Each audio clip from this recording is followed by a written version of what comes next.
Hola mis amigos and possible amigos, my name is Taffer16, welcome back to another reaction video, and welcome to my reaction to Charlie Brooker's Weekly Wipe. So, the last couple days we did Screen Wipe and then we did News Wipe. So what's this one different? Well, it is and it isn't. Basically, this is like Screen Wipe and like News Wipe, but morphed into one show, also containing events about, or news about games and films as well. So it's basically like all his shit morphed into one show, basically, which... good idea.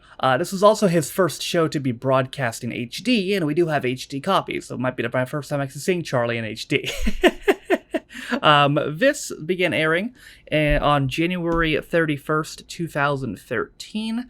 It had 3 series, a total of 18 episodes, and there's been a lot of specials. There's been yearly wipes in 2013, 14, 15, and 16. He also recently did an antiviral wipe in 2020 during the COVID lockdown, and he also did an election wipe in 2015.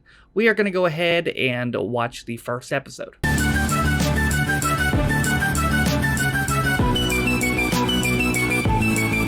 You know, the themes of this are so simple, but all 3 of them are pretty good. This does kind of sound exactly like the News Wipe theme. Hello, I'm Charlie Brooker, and you're watching Hello. Weekly Wipe. Oh my God, about I can see you things clearly. that are happening, things like this. Thanks to depressing goings-on in North Africa, the world has a new #1 bogeyman, and it's this guy, Mokhtar Belmokhtar, a Bin Laden 2.0 whose cheery face was scarcely off the news. There's also concern about the grim situation in Mali, although if there's one thing we should have learned from Mali, it's that every little thing is going to be all right. A major achievement for Iran's aerospace research. The country has successfully sent a capsule containing a monkey into space. Iran enjoyed heartwarming coverage, improving its international image 100-fold by strapping a terrified primate to a plank and flinging it at the sun. Absolutely disgraceful. And speaking of disgrace... Jesus, poor monkey. Hey, are you ready to play? Oh, God. Come and play with the tweenies. There was outrage as the BBC clumsily broadcast an episode of the otherwise cute children's show The Tweenies, featuring an unfortunate Jimmy Savile impersonation, prompting a barrage of complaints. Hello all you teddy guys and girls out there. Oh, no. Welcome Well, to it's the weird, really, if you ask me, that people complained about that, but no one said a thing when ITV's London Tonight just casually confronted viewers with footage of another risible cartoon figure wearing Jimmy Savile's hair. But we start here.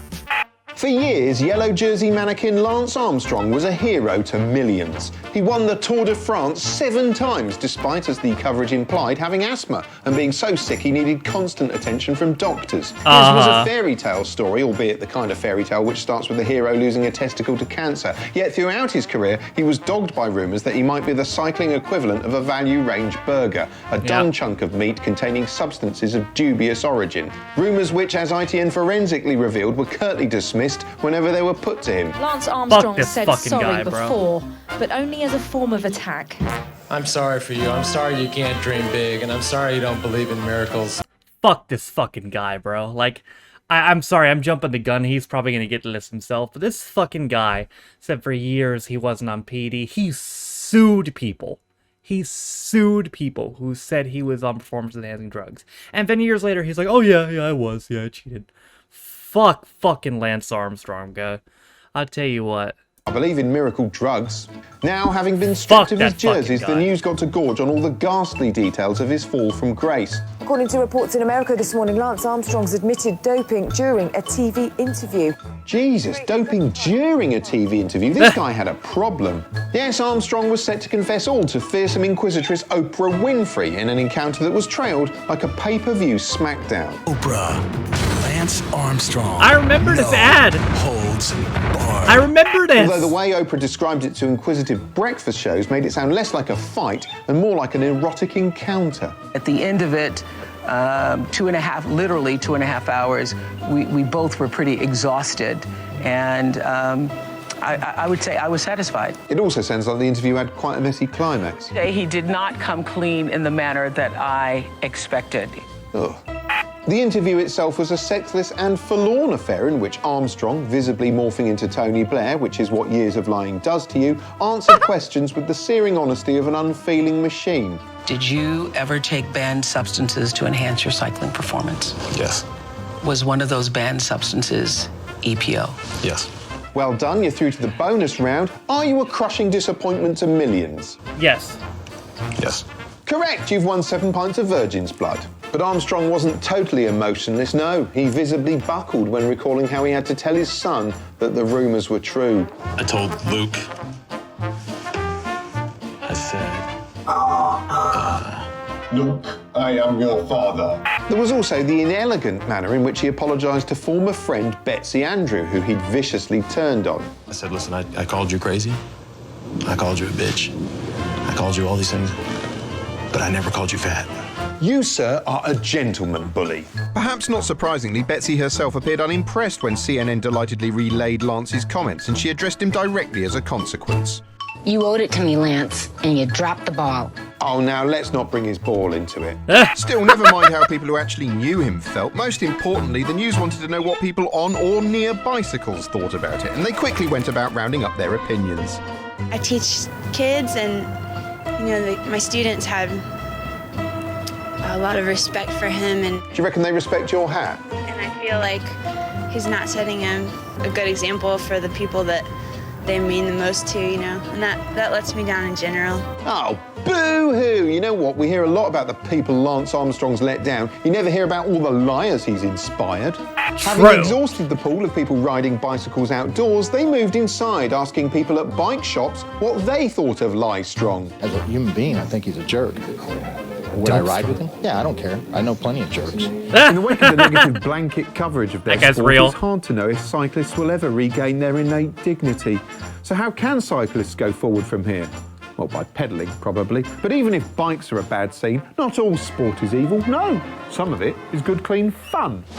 The Olympics were 10,000 years ago, yet the depressed population of austerity Britain still craves their feel-good glow. That's why TV's still throwing things that are sort of Olympic in your direction. Things like this. Tonight, Olympic hero Tom Daley coaches 5 celebrities as they dive headfirst into the most terrifying challenge of their lives. Falling doesn't get tougher than this. Yes, in what...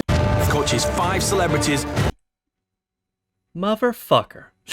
As they dive headfirst into the most terrifying challenge of their lives. Falling doesn't get tougher than this. Yes, in what is the most unedifying example of celebrity plummeting since Rod Hull, ITV have unveiled Splash, starring the nation's favourite CGI Pixar boy, Tom Daley, seen here walking around in his pants like a bloke who's misplaced his locker key.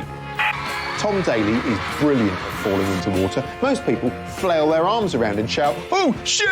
when they fall into water, but not Tom Daley. No, he's taught himself not to do that using mental processes. Here he is talking us through the intense drama of falling into water in the manner of someone under hypnosis recounting a previous life. When I step out poolside, I can Not smell this music. I start to climb the steps. My heart is racing.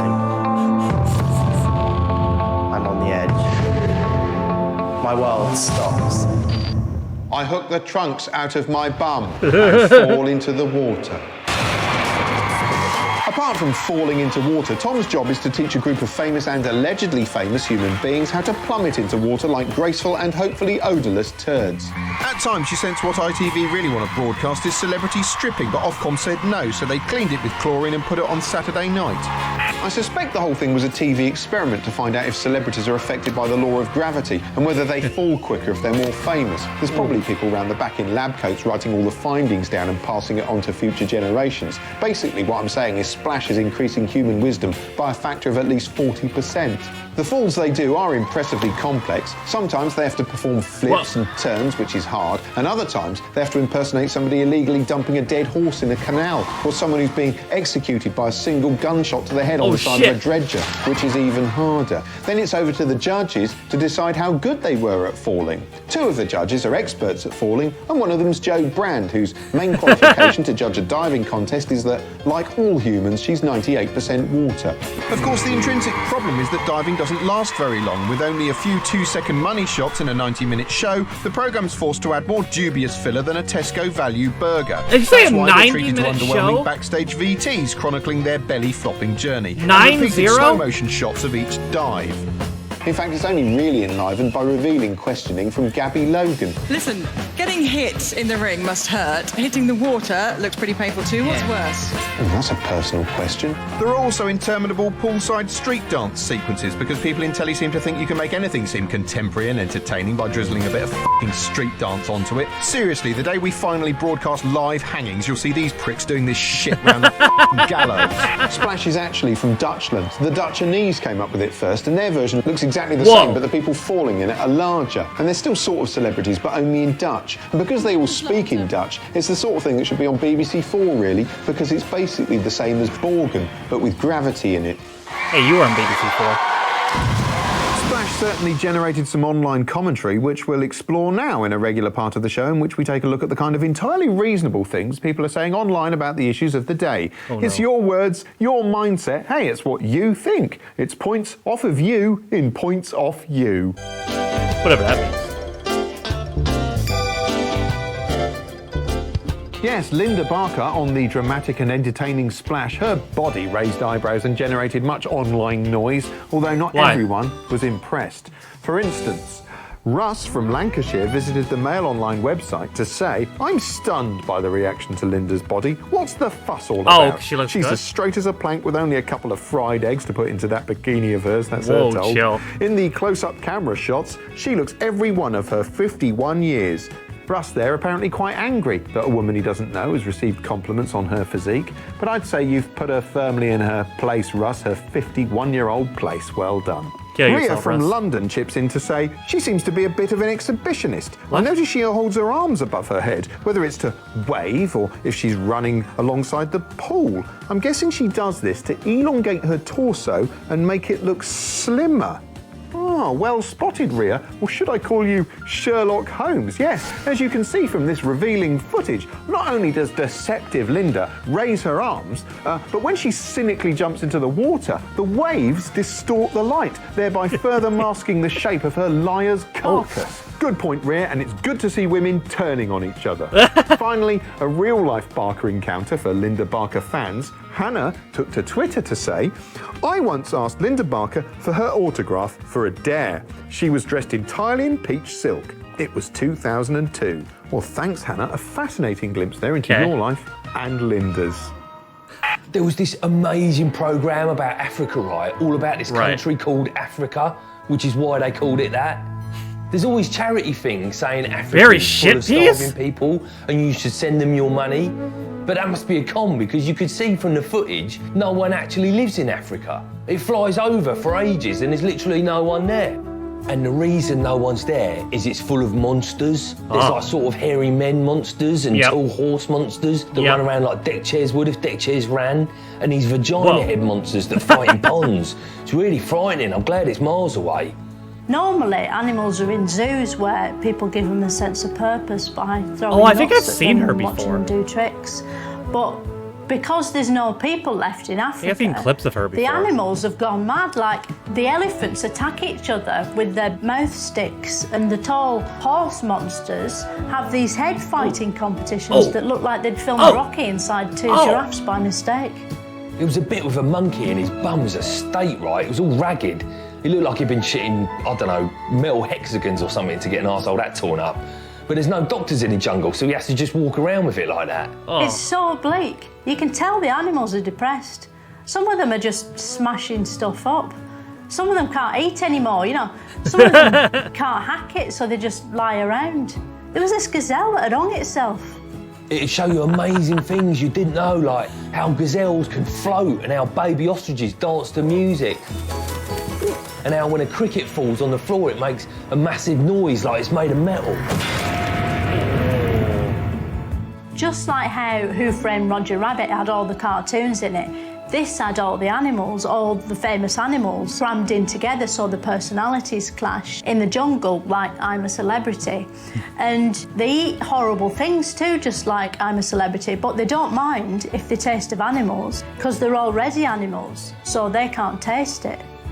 They nicked all this other stuff from reality shows. Like, they have infrared night camera, like on Big Brother, so you can see what they do at night when they've been drinking. Oh, come He may on. have style, but he's turning out to be something of a disappointment. It's incredible what you learn. Like, I discovered that no matter how Bro, he just roasted that and fucking incredible right nature of his is, dick game. if my phone beeps, I can just ignore Africa and check my text without even thinking. So really, if the environment goes to shit and all those animals die, you know, I think I'll be able to carry on. In the wake of recent massacres, America has been asking itself searching questions about its apparent addiction to guns. There are now so many tragic mass shootings, they actually air public information films telling you how to survive. I'm not making this up. No, you're not.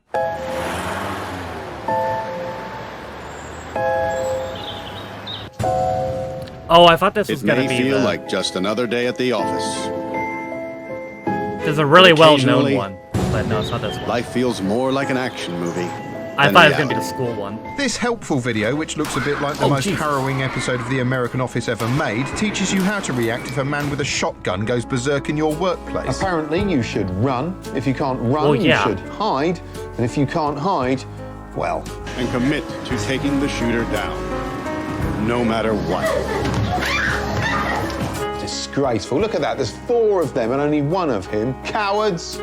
Looking at this, it's little wonder the calls for tighter gun controls are growing louder. Well, they have to be loud to be heard over the constant sound of gunfire and screaming. It's a hot-button issue that's livened up Piers Morgan's CNN show considerably as pro-gun guests turn up to shout at him. And I'm here to tell you, 1776 will commence again if you try to take our firearms. The whole thing's become a sort of interactive game show where the viewer has to decide who the biggest prick is. I don't know, is it the shouty prick or the slimy prick? I just don't know.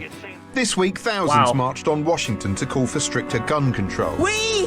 I gotta say, it's impressive when that Piers Morgan found somebody to come on his show that's somehow worse than him. This is legitimately one of the worst human beings alive on planet Earth today. Decide who the biggest prick is. I don't know, is it the shouty prick or the slimy prick? I just don't know. This week, thousands marched on Washington to call for stricter gun control. We will not step back! I wish you would. I can hear you from here, and I'm in Britain.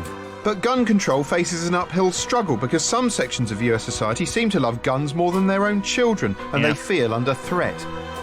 If only gun owners had some means of defending themselves. Fox News did their bit for trigger lovers with a QVC-style rundown of some of the most popular killing machines on the market, showcased by a hot markswoman, seen here demonstrating the type of gun used in the Sandy Hook massacre. Probably one of the most popular rifles in the US right now, thanks to all the media attention. Yeah, you know what? I don't know that the media coverage has made it popular with everyone. Everyone says it's so big and scary, but that's simply, these are cosmetic features that have no bearing on the firearms functions at all. Although, just to be clear, those firearms functions will kill you. My 5-year-old nephew harvested his first deer about a month ago with my competition rifle, and he was able to make this fit him. There you go. So simple a child could use it, but not outrun it. Still, the young guns do start young in the US, and their guns aren't quite so cosmetically terrifying as 5 News graphically demonstrated. This one is Pinky. It's my pink 22 AR-15. And then this one is Pinkalicious, my pink 22 chambered pistol. But not all kids like guns. In emotive scenes on CNN, Obama announced his plans for gun control, flanked by children who'd contacted him to ask him to do something. Yeah, it didn't work out. In the letter that Julia wrote me, she said, I know that laws have to be passed by Congress, but I beg you to try very hard. Julia, I will try very hard. Oh, brave move, resurrecting the Jim will fix it format in this day and age. The National Rifle Association also uses kids in the row, as in this bullish advert accusing Obama of hypocrisy because his children have armed guards. Are the president's kids more important than yours? Yeah. Charismatic NRA spokesman Wayne LaPierre also did his bit in a startling speech in which he claimed the only way to stop gun massacres in schools was to put more guns in schools because... The only That's thing still that going on, by the way. A bad guy with a gun is a good guy with a gun. So what you're saying is, when the bad guy turns the gun on himself, That's still a current he becomes argument, a good by the guy way. and dies a hero. He also blamed old computer games. Vicious, violent video games with names like Bulletstorm, Grand Theft Auto, Mortal Kombat, and Splatterhouse. Although for some reason this NRA spokes-twat failed to mention certain games which had the news exercising their right to be up in arms. The National Rifle Association has taken the controversial step of launching its own video game. Yes, NRA Practice Range is intended to teach youngsters to shoot, and it's not the only NRA game. A few years back they released this, NRA Varmint Hunter, which encourages the player to bravely murder unarmed critters like a big brave hero. Quick, it poses no threat, kill it! Hero! Looking at all of that, it's hard to work out why anyone would want to even live in America anymore. Well, here's someone who does. It's US comedian and drunk Doug Stanhope. He's going to convince you that the USA is great, apparently.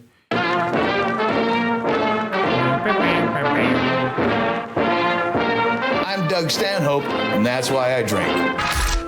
America is fucking great, and it really is. I know you don't want to hear this from me, but that's the truth. Brits love to bitch about America, and they love to hate America, the government and the wars and the torture. But that's not life here. Come on. Life in America is actually fantastic.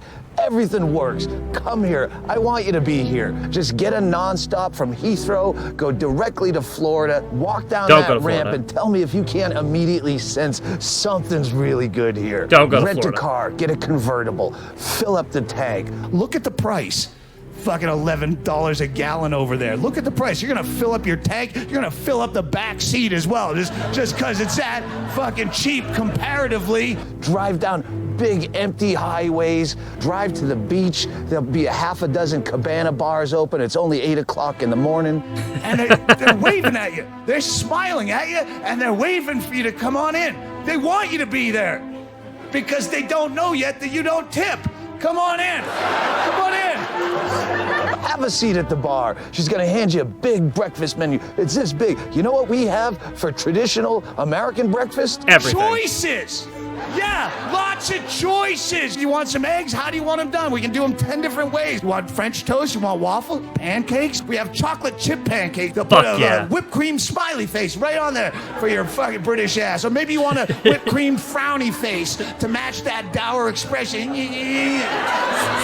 You're still trying to fight liking it here. Order a cocktail, and she's gonna do something you've never seen before. She's gonna pour it like this, and she's gonna go up and down, and she keeps pouring it. How can this possibly be right? In the UK, when you order a mixed drink, some scientist pops out of the floorboards in a lab coat, and he's a system of weights and measures and a fucking stainless steel cylinder that assures that you will not get any more, even the vapors of more than 1 measured ounce in your fucking $15 cocktail.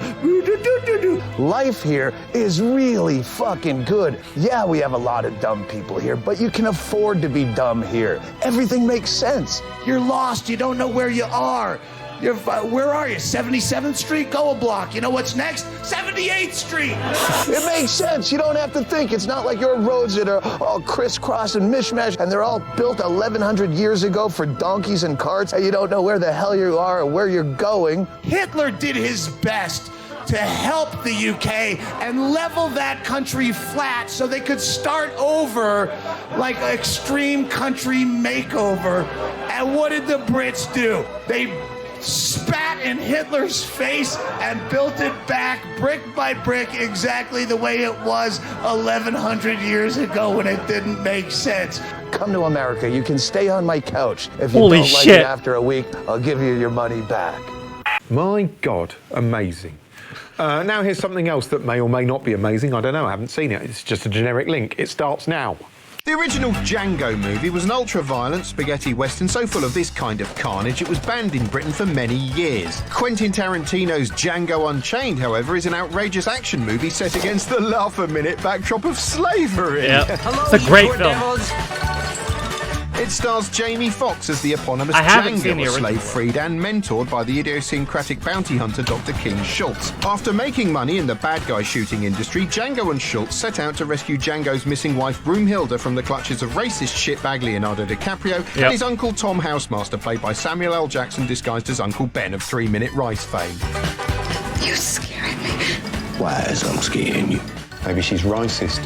Django plays fast and loose with anything resembling facts in a similar vein to Inglourious Bastards, which also ran around with a history book on its head farting the A-Team theme tune. Like Bastards, Django is both grim and hilarious and contains both the tensest and funniest moments you'll see on a cinema screen this year, and a bit where a naked man has his penis shot off. You had my curiosity, but now you have my attention. Basically, it makes slavery worth it.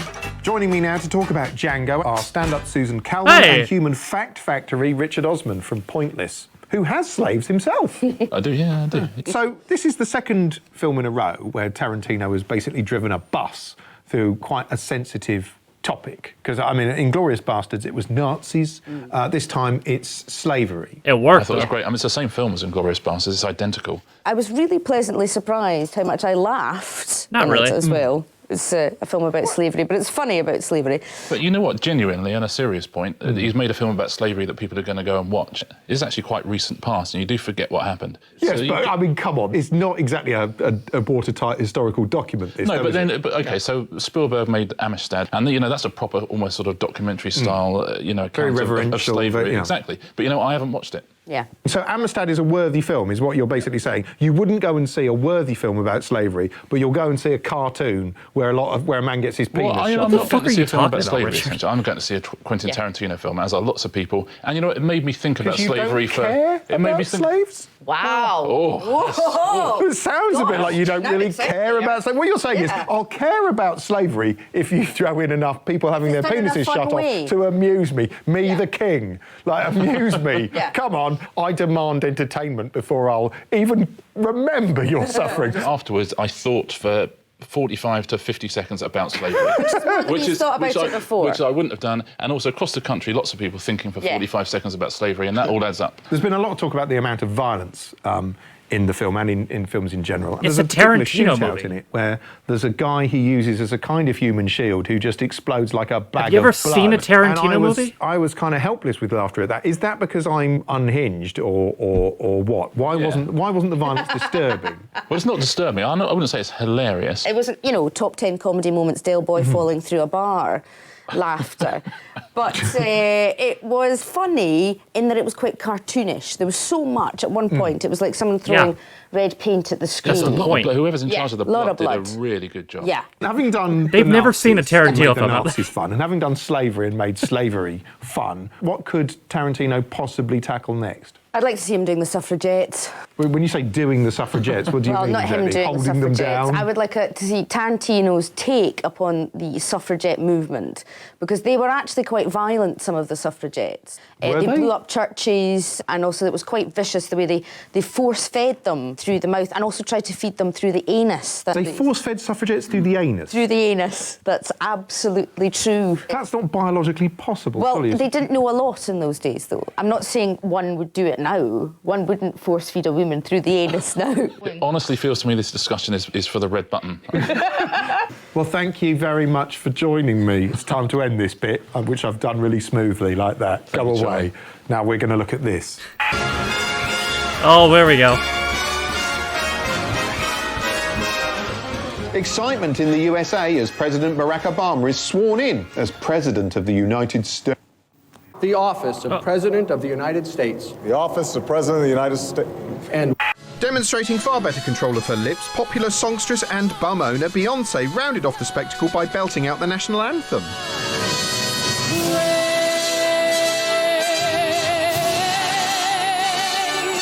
But then controversy, as some claimed Beyoncé had lip-synced the words, and a fierce debate broke out across the news channels as everyone debated whether this was right or wrong, or even mattered. Did she fake it? And if so, why should we care? Thank you! Still, whether live or pre-recorded, there's no denying Beyoncé makes a sweeter sound than Mr. President ever will. I mean, Beyoncé can hit a pitch-perfect high note. The best Obama can do is let out a sort of ugly drone that kills everyone in the village. Royalty. And as Lord Harrington Wales completes his tour of duty, Sky News treats us to an intimate tour of beauty, as we saw just what he's been up to down Soldier Town Way. When not machine gunning shepherds from the skies, Harry's job seems to largely consist of dressing up as Pippi Longstocking and playing FIFA on the PlayStation. Surprised he's got a PlayStation. I'd have thought he'd use a royal Wii. I'm one of those people that love playing PlayStation and Xbox. So with my thumbs, I like to think that I'm probably quite useful. Harry's apparently War flippant is fun. comparison between killing the Taliban and playing a video game didn't go down that brilliantly. Still, it's hard to fathom what people thought he was doing in Afghanistan, since Apache helicopters are a bit killy, as is army life in general, which is why he's got so much fearsome equipment. This is really just a flying gun, and he's in charge of it. He's got a big cannon under his cockpit, a handgun on his waist, and a terrifying 4-colour Bic pen strapped to his shoulder. He can write in red, green, blue or black. Take that, Taliban. Actually, Harry spent most of the interview complaining more about the media than the Taliban. God knows why he hates the press so much. I mean, all they've done is hack his brother's voicemail, print photos of his bum, call him a Nazi and be implicated in the tragic death of his mother when he was 12 years old. I mean, get over it. Although, to be fair, the media do get things wrong. Sky News don't even seem to know his name. They think he's called Andy. Andy's off, away from the cameras and the questions. Captain Wales runs back to the life he's come to love. Yeah, he hates him even more Sorry, now. I forgot you were still there. That's about all we've got time for this week. We'll see you next week. Until then, go away. Again, I'll go away because I feel like it, not because you told me to. God, that whole segment about American gun control was depressing. Because that aired in 2013. January 2013. And you could have showed it to somebody and said, oh, this aired yesterday. And they would have believed you. Like, nothing has changed. Nothing. Absolutely nothing has changed. Everything is exactly the same on that front. Not a damn thing has changed. Which is fucking depressing. I really liked the show. Nice seeing him in HD. I gotta say, that one segment with Richard Osman and the other lady was really weird, just because they didn't seem to have a fucking clue what they were talking about. they like, it's like almost like he brought them in to see a movie that they maybe saw, like, but also like, yeah, that was, I don't know, that was very strange. That was a very strange segment, I thought. Well, that is going to do it for my reaction to Charlie Brooker's Weekly Wipe. If you want to see more of any of the Charlie Brooker shows in the future, let me know. I may do more of just this going forward because it's the other two shows combined, and also I have it in HD. But that is going to do it for me today. Thank you guys for watching. If you liked the video, be sure to leave it a like. If you didn't like it, don't. If you want to follow any of my social media links, my Twitch where I stream every single day, my second channel, Free Steam View, my Twitter, if you want to follow me on my Patreon, if you want to support me in my daily motion, all things are in the video description down below, as well as the Twitch Files channel and the community Reddit. Thank you to all my patrons also who are named in the video description. If you didn't know, you can be a patron of me for as low as $1 or £1. And additionally, your name down there, you also get extra direction videos as well as reading comments up to date early, sometimes more. For all that being said though, my name is Taffy. This has been my reaction to Charlie Brooker's Weekly Wipe, and I'll see you guys next time. Bye.